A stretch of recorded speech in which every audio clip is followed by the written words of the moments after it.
We're going to just start by running through the agenda, welcoming everybody. Appreciate the turnout. I think I want to start also with if there's somebody that isn't on the invite list. I know we've added people over time, and I was thinking when I sent the note out about the meeting today, I hope we've been keeping our invitee list current. So please give us names if you think somebody is needing to be added to this group. Okay. I will give you a link to the roster that we update every time, so that you can always just cut and paste from the latest thing of the roster, Lisa. That'd be great, because we want to make sure we don't miss people because they aren't getting the notice, and I know that's easy to do. Yes. Hi, Jessica. Good morning. Hi. All right, I'm going to kick us off real quick just to run through the agenda.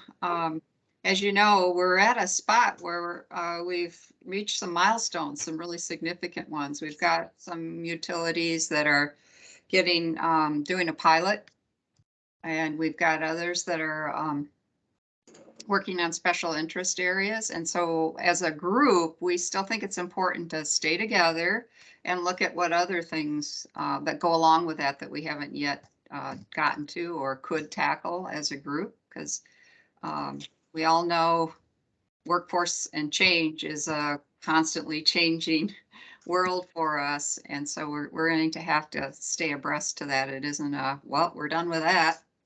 Now what? So the agenda for today, we're going to go through some status updates on the pilot work.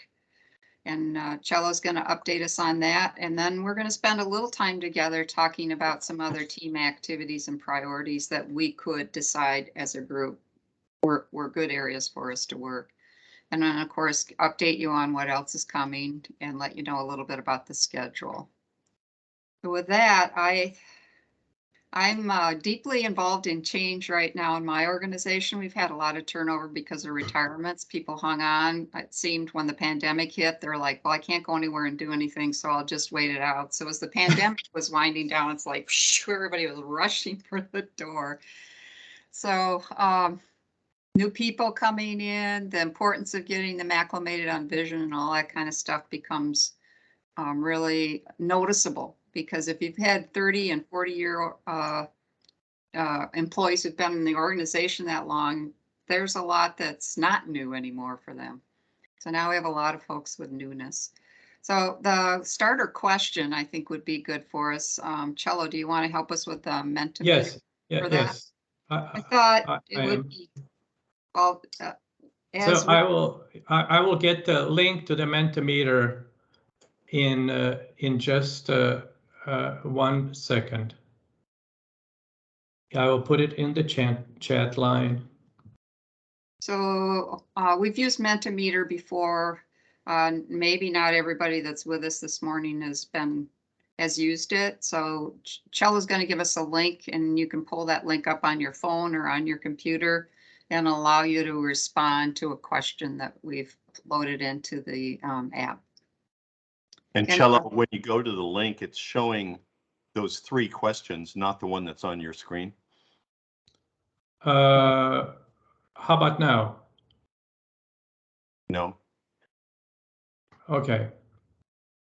Let me try that again. And did you click on in the chat line, or did you use the link from before? No, I used chat line. Mine came up okay. Yours came up? Yep. Yeah, now it's up. Now it's up. All right. So, and I'll state it too. So given what you've been working on since we started on our journey, focusing on workforce and change management, what's the one really big thing that stands out for you as an obstacle to making greater progress? Hang on just a second. What happened? Maybe it's technology, but you can't use that. I got it.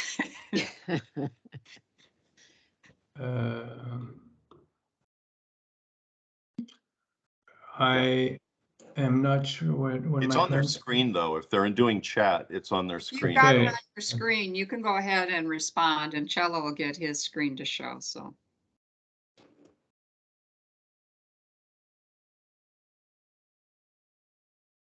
Okay, I have to see what.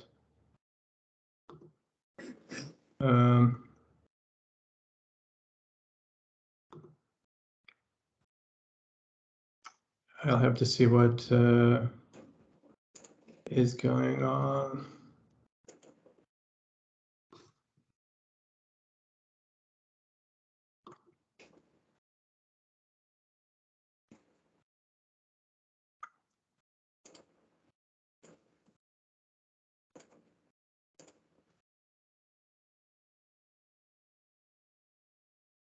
Okay.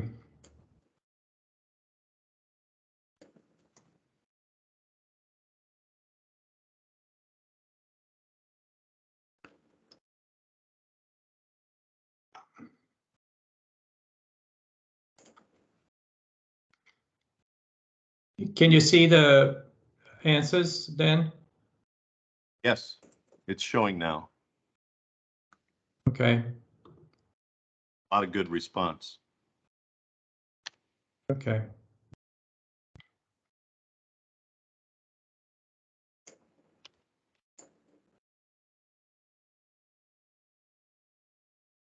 Can I say something? Yes. I'm the one that wrote culture, and we have a unique situation at GLWA where we have a large number of staff members that are what we would consider old, if you will, DWSD, and then we have staff. Mature is the word. Mature. There you go. Mature staff that are DWSD with a lot of experience and knowledge. And then we have what a lot of the team members say, oh, these new GLWA team members. And there's still some clash there, and there's still like an underbelly of resentment a little bit. And so we have to be very sensitive to the terms we use, the words we use, not to offend or not to belittle or make them feel like, oh, we had to come in and save the day because you guys were such a hot mess. And I find that culture is still, I think, causing us not to move as quickly forward as we would like, because we do have to be very delicate with it and be mindful and intentional with what we do and what we say. So that was a lot all behind that word culture. So I thought I better explain that. Would you agree, Miss Patricia? I think that says it in a nutshell, but it is. And on top of that, we have a lot of people who are planning to retire. And they're not interested in doing anything different. They're not interested in changing. They don't want any more training. They just want to get through where they've got to get through and either meet whatever financial goals they have or time requirements so that they can go. I mean, so you've got that. So you do have some cultural challenges from a standpoint of, different generations. And everyone is so busy, which is what I said. Everybody is so busy because everyone is short-staffed. So our primary thing is recruiting, getting people in, getting them trained, and then trying to do things to increase our pipeline. And then deal with all the water issues that we had last year when we had this horrible flooding. We were still doing some things on that end. So we've had all these, and then people are coming back into the workplace who were remote. So you got all these things that are going on culturally or business wise that are impacting. So it's, yes, everyone would love to work on specific things that are going to change and improve the culture, but it is about timing, I think. And right now it's just a really interesting time is the best way I can describe it. And I also piggyback on that. I find that a lot of our more mature staff are not as quick to share their knowledge with some of the newer staff, or, so it's almost like I'm going to take this knowledge with me when I retire. And it's like, no, we want to hear what transfer you have to say. And right. And some of them are a little cooperative in sharing the knowledge that they gained over the years.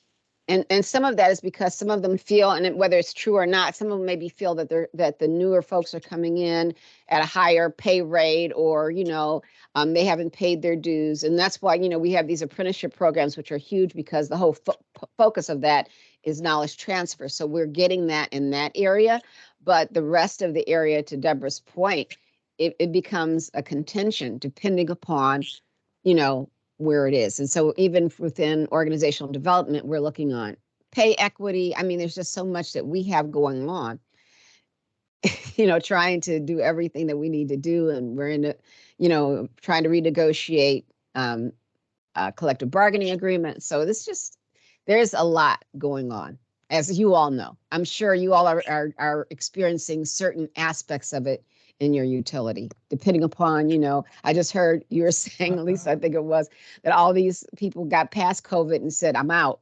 because they're just like, okay, now I can go travel. I can travel now. So now I'm going to go. And if they leave and they haven't transferred that knowledge, that provides a big gap, for your team to kind of figure out what to do. And we've had that even within organizational development. We've had a couple people retire or leave. And they were ones who had been here for a while, and, trying to capture that knowledge. Some of it we had, some of it we didn't. So you're kind of starting from scratch and say, okay, we got to figure this out. And how do we want it to be? So then that's a development of a whole new process to try to figure that out. So. I think that's something I can say that was true for us for sure. Now we have the numbers have tipped, so it's more of the younger generations, and the more mature folks are dwindling in numbers. But what we observed is there's a different expectation of relationship, right? Mm-hmm. So the old guard were much more kind of transactional, and we used to call it the firefighter, like, I'm going to come in and save the day, and that's woo. And we're trying to have more of a team-based concept, because that's really going to be key, especially with newer folks. They're not all going to know the plant like the back of their hand. And when those emergencies happen, they have to rely on each other. Mm-hmm. So we've been trying to get that more of you're part of the team. How do you be a good team player? And that changes the dynamic, and I think creates a little more tolerance for, you think differently, or you even look different, but we're on the same team. Mm-hmm. And if you can get that mindset going, then I think, it's where you get them to focus, right? Like, yep, you know a lot more than these folks do right now, but your job is to help when you hand it off, that they're going to be able to do what you've been able to do through the years. So help them be a successful team, and be a successful team. Mm-hmm.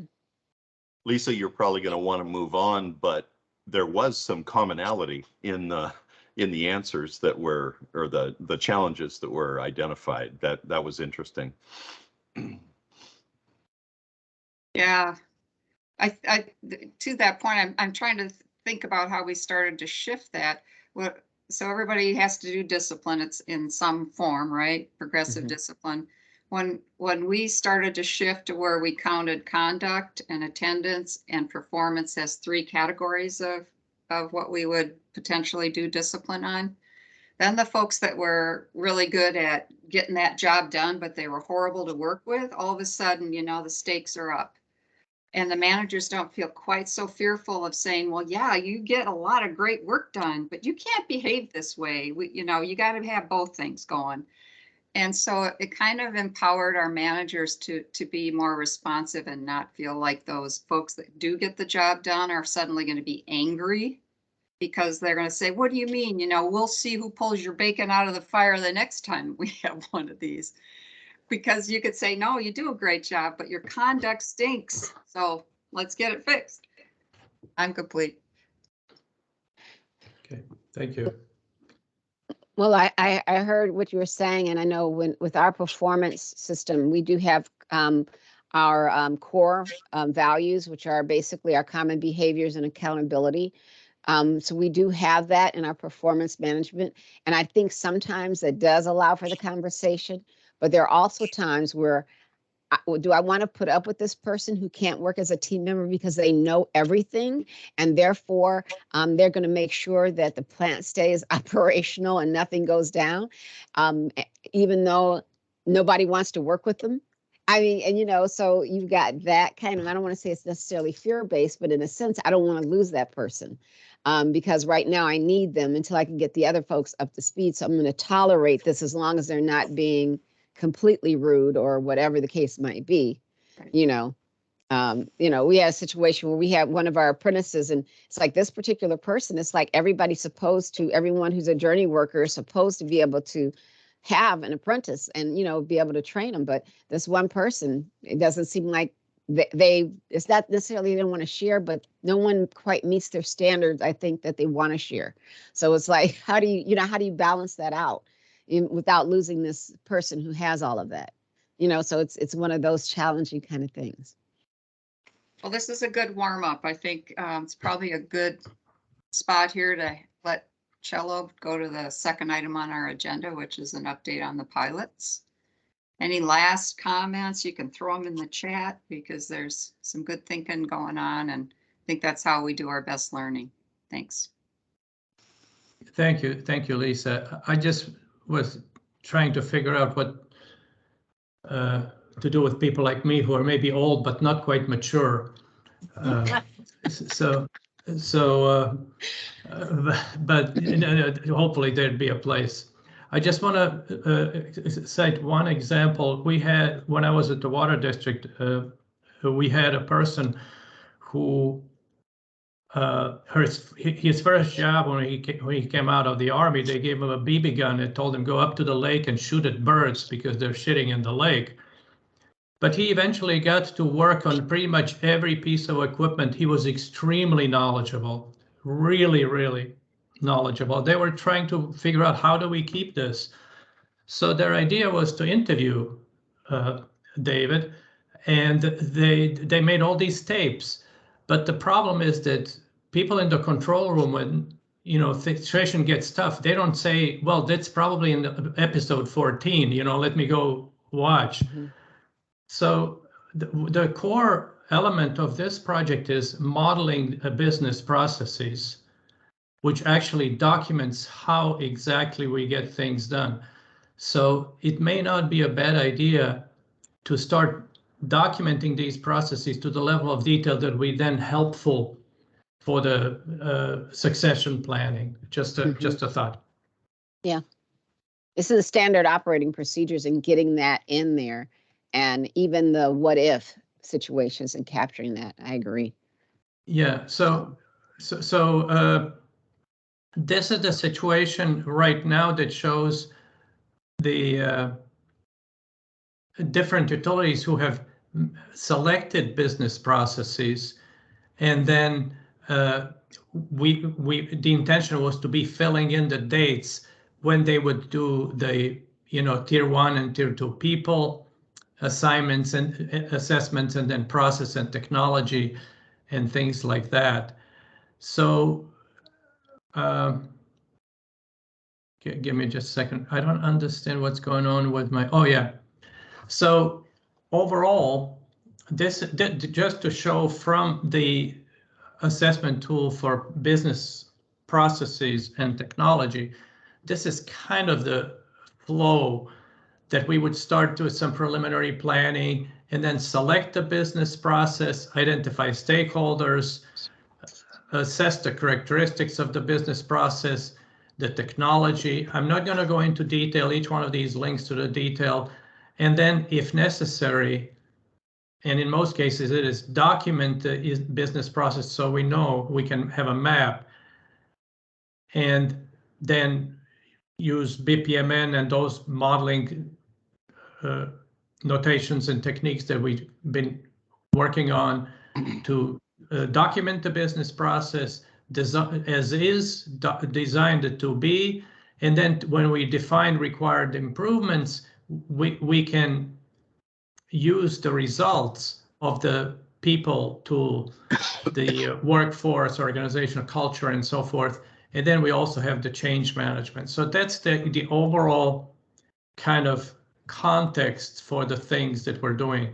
And usually Scott can say things better than I can. Scott, can you? Well, I think that for this team, for the workforce and organizational culture team, you can see that we included in this overall WISE graphic that assessing the people aspects of the business are included.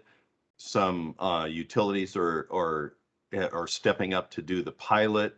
Others of you may not be quite ready to do that, but we're going to be interested in basically seeing how that goes and then updating it with improved guidelines and even improved questions and things if that is a result, and lessons learned from the team. So I think it's important. And what we're noticing, and some of people are on the phone who are doing this, is that as you look at, you might have been involved with the people team, but it's appearing that, well, in order to deal with the people, you really want to tie it to a business process. And if you tie it to a business process, then you want to go through an assessment of the business process, even technology, those two together, so that you're really dealing with a holistic approach to improvement. So the people aspect, as we know, is really, really important, but people are finding that doing it in the context of this overall graphic and this overall process is going to be most helpful for the utility. So we'll see how those pilots go. So these are the pilots, and we've had some ideas from some of the utilities, and this is for those assessment things. So this is tier 1 and tier 2, and it's very simple, just like when we would enter the date when you would start it and the date when you would complete it, and then we would link this to this diagram. It's linked with the schedule here when you would develop a business model as is. If you wanted to be, in this case, Kansas City, DC Water already have completed these things. And I know it looks overwhelming or complicated, but it's really not. It's really not. There are steps, there are guidelines. And if, for example, you look at this, if you click there, you will get the document that will provide you with the, give me just a second, with the guidelines for business process modeling, and these are being revised periodically, and they will say what kind of information is needed, the core elements, and then in relation to the water sector value model and some examples. So there will be documentation and help and examples of how to do that. So to make things better for people. So Cello, maybe I'd just add one more thing and then back to Lisa. But as Lisa said in her memo out, we have largely developed together the assessment tools that can be used and the maturity models that can be used. And we're transitioning from developing those that this team has been involved in to actually applying them. And so it's a lot of it is a utility by utility conversation about what is the improvement area that they want to improve, and then using these tools.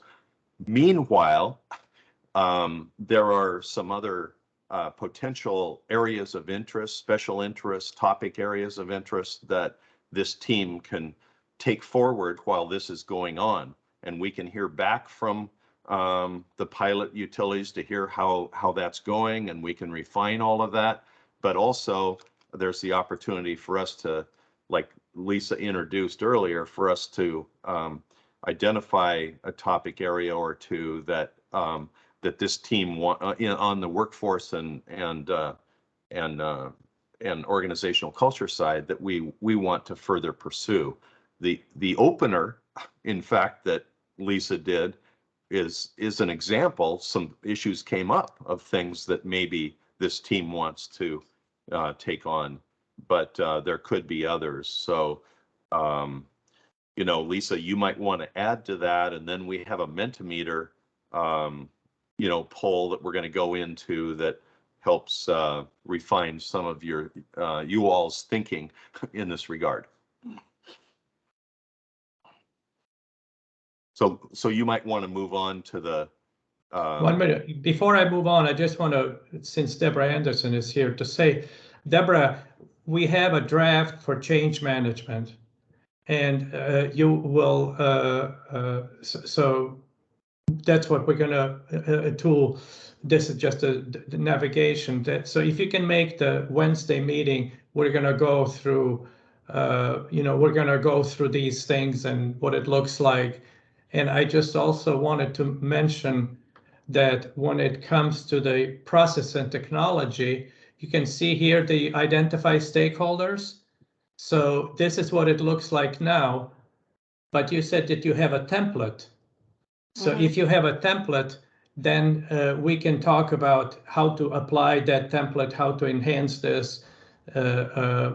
So I don't want to detract from this, but just saying, if you can be there Wednesday, and whenever you and your team are ready to meet, we're going to go over this and make it all better. So then we're back to the Mentimeter. There is Mentimeter. I'm going to go to this slide, and I'm going to present this, and I hope that it shows up on your phone and computer. Does it? Scott? yeah, I just clicked on it. If you still have your app open, you might have to click go to next question to get to this screen that's active. Okay, okay.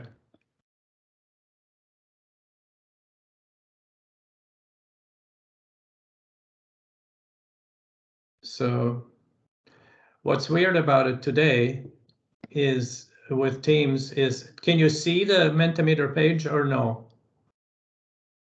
You can, okay. So I don't see anybody voting Does yet. anyone see, yeah, there you saw the. Oh yeah, okay, at least There one you go. person. Yeah. Yeah. So you can answer these three questions, and it's along the lines of what we've been discussing.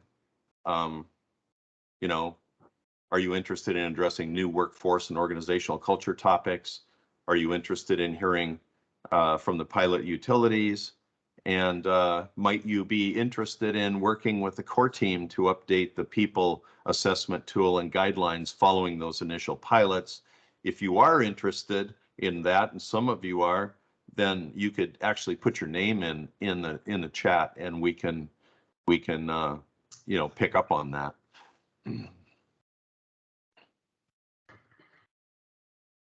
So 6 people have responded so far to the Mentimeter, so hopefully. That's pretty close because you and I didn't. And yeah, that's right. There yeah, are. So there's only a couple that haven't. Yeah, so we'll give just another minute. And before we give out off the slide, Scott, you wanted folks to put, if, for example, you said that you're interested in working with the core team, you could just put it in the chat. I'm interested in working with the core team, and tell it, and then we can use the chat line to know. Yeah, Patrick has you know, Yeah. put his name in the chat. Okay. Thanks for attending, Patricia. We know that you had to leave. Have a great day, everybody. Yeah. Thank you. Okay, so Scott, let me know when you want to move ahead, forward. Yeah, Lisa, did you have anything on this? It looks like you know, we definitely have interest in people hearing back about the pilots. We have some interest in some additional topics. There's some people that are up in 4 range, and there's some, and it's a pretty wide distribution on that first question. And we have, maybe we'll just move on to the next question then, which gets at some additional information around this first question that you just answered. If you can forward or do the next, Next slide. your question, yeah. Okay. We'll do People that. There, because following up, please indicate the people topic areas of interest to your utility and to you personally as a participant for future team meetings. So are there topic areas? We've talked a lot about the change and difficulty in some people moving their cheese and that kind of thing is one topic, but there were others that Lisa had in her memo that went out to you as suggestions. I mean, it could be workforce development, it could be DEI is a hot topic these days, succession plans, mentoring, leadership improvement, employee engagement.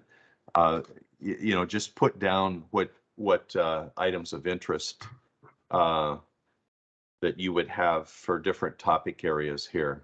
Leadership improvement, somebody put down. Keep, yeah. DEI. Ah.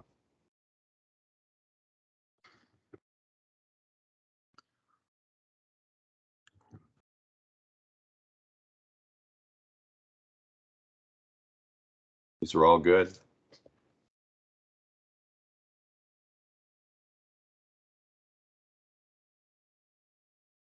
Yeah. I see, I did a typo. I did the maybe we give participants the opportunity to bring a challenge to this group Yeah. to discuss. Yeah. Great. Right? Great. Yeah. Yeah. There's something powerful about talking about your situation with others that you know will have understanding, right? And Yeah. not necessarily the exact same experience, but maybe something similar and our, you know, the focus of our work. So there's some context we do share, even though there's a lot that's different as well. So Yeah. I think it could be invaluable for us to be able to talk through challenges and just having people listen, because the questions that get asked sometimes spark the greatest insights. Yeah. Well, it's one of the benefits of this particular approach we have, team-based approach we have is the sharing, isn't it? And getting feedback from others and experiences that others you know, can share as well. Well, it looks like we had 9 people respond, so Okay. most people did that. So Lisa, what are you thinking? I mean, what you just suggested is one way to approach it in the next meeting even is to have people volunteer to bring, you know, challenges that they're having and then to get some feedback. Is that what you were thinking? Yeah, so if you could go back, or there it is. The feedback. Yes, One of the I'm things- going there.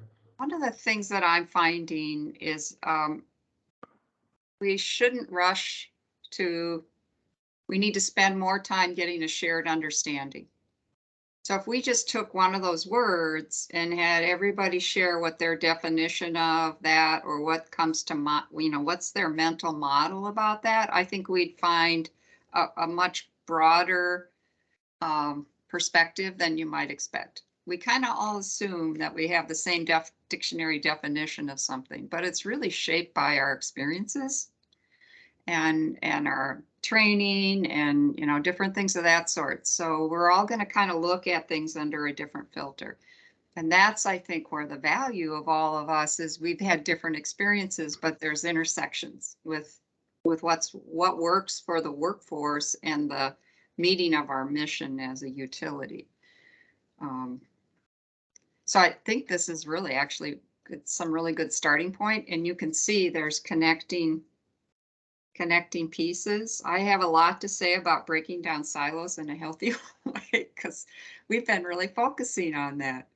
And that's one of those things where people go, yeah, we want to cross connect and do more across our silos, but we're struggling. And why are we struggling? So I think we're starting to stick to that focus and realize it's not that, it's more like this, so it would be good.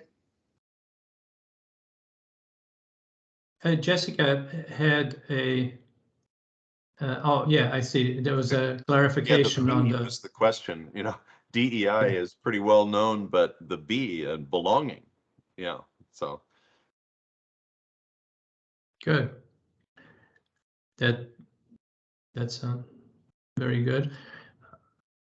And it seems like there's a bit of a common thread between these things. Very interesting topics. Very interesting topics. So, Lisa and Scott, where would you like to go next?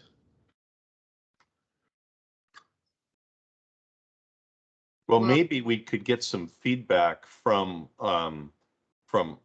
people, on what has been discussed here. I mean, Lisa was bringing up what are some challenges that could be brought, and then it's maybe sharing different perspectives and understandings about the items that are on the screen here, are two things that you said, Lisa. What are other people thinking? Because I think we're going to have another meeting in a month, and we could basically create an agenda based on the feedback that you all have. So people, what are people thinking when they see this and thinking about future meetings? We can call on you.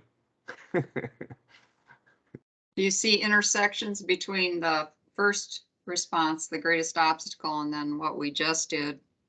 It seems like there's definitely linkages between those two.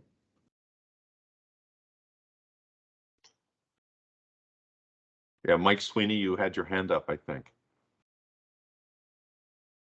I'll put my hand up. I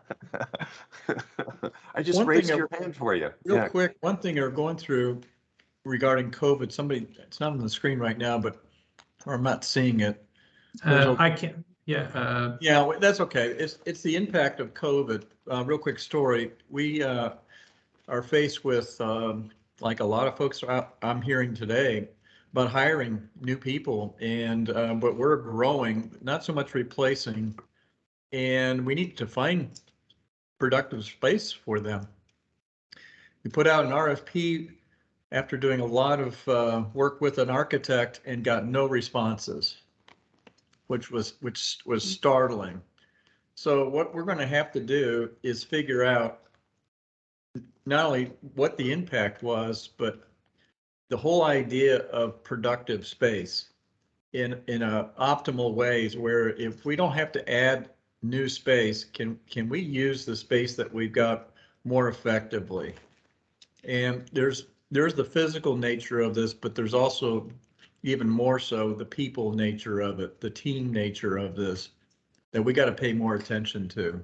So that's a potential topic of interest for us. Sure. Jessica Bucciarelli, you were bringing up Jedi, and you probably didn't mean Jedi Knights and Star Wars, right?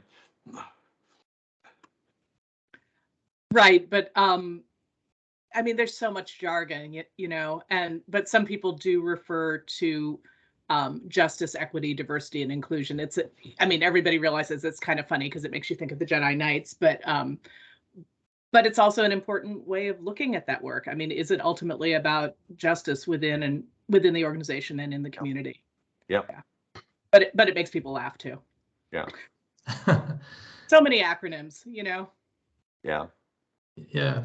So, but justice is, some organizations label their program, with, justice or justice and equity, or, some are actually bringing race into it as well.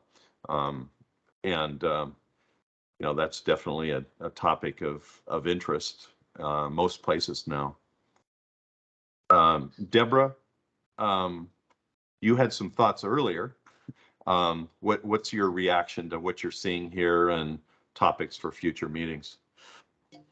I like them. And it's so funny because I said to my team this morning, I'm gonna dedicate some time to try to figure out where we are with the gas cylinder and try to have the stakeholder information already before Wednesday. But it's a lot because my team is very dedicated to seeing change, even if it's slow and painful.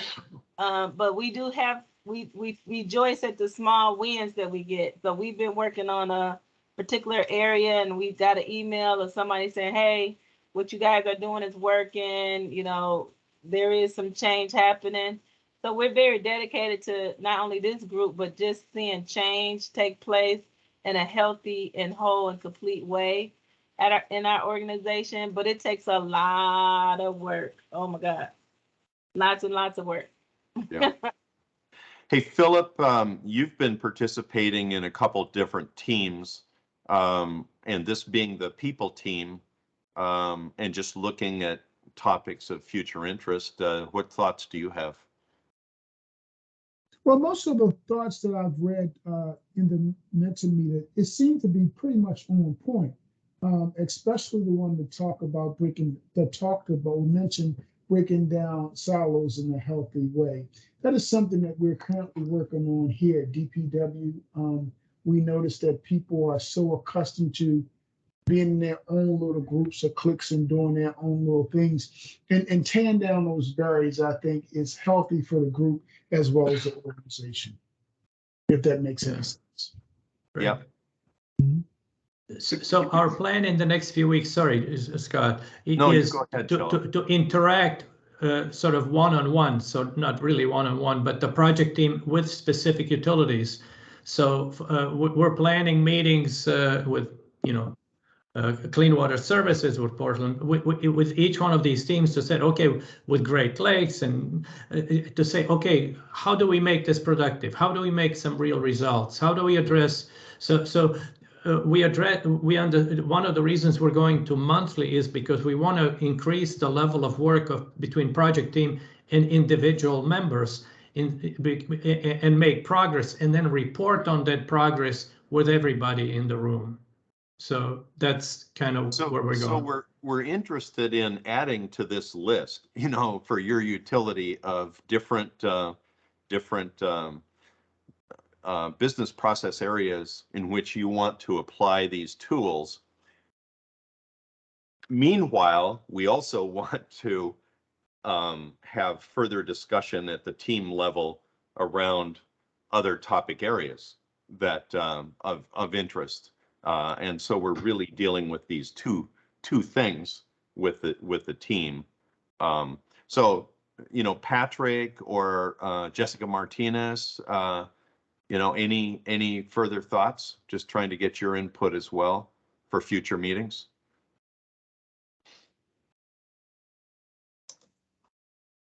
This is Jessica. Nice to meet you all. For us, I think that we could present sometimes cases or about real situations we are having when we are dealing with the idea of introducing a change and what the people is responding to that. We can share that with the team and see which options everyone can suggest to progress on that. Oh, that's great. And you may be interested in attending the change management team meeting as well, which are on Wednesdays, and Cello can get you invited if you're interested in that. And Patrick, you put yourself up there, so now you're going to tell us something, right? That's right. That's right. I love all this stuff. Right. My whole career has been about change. And one thing that I did put into the chat is that our team members, they don't like change because they don't quite understand the benefits to it. Right. So it's all good stuff. I really enjoy it. I really enjoy hearing different sides of what people are going through. But with me, and it's just me, and it's just a suggestion for me, is that we do a lot of what we call PDCAs. I don't know if you know what a PDCA is, but it gives structure to whatever it is you're doing, right? You can list out all the steps. And a couple meetings ago, I asked, okay, this is all good stuff. What's the first step? What's the second step, right? As long as I have that, I'm good to go, right? We can do a flow chart. We can do whatever's necessary. Yeah, I did take a picture of this slide that you just put up, Sela. This is, I will post it. This is a spreadsheet, which, you know, when you look at these things, this is a spreadsheet, which is part of the assessment for the business process and for the technology. So for example, when we talk about the stakeholders, you know, and the goals, which are the business process goals, let me just make this, these are just some examples, and the metrics that you have and the impact and the documentation that you may have about a process,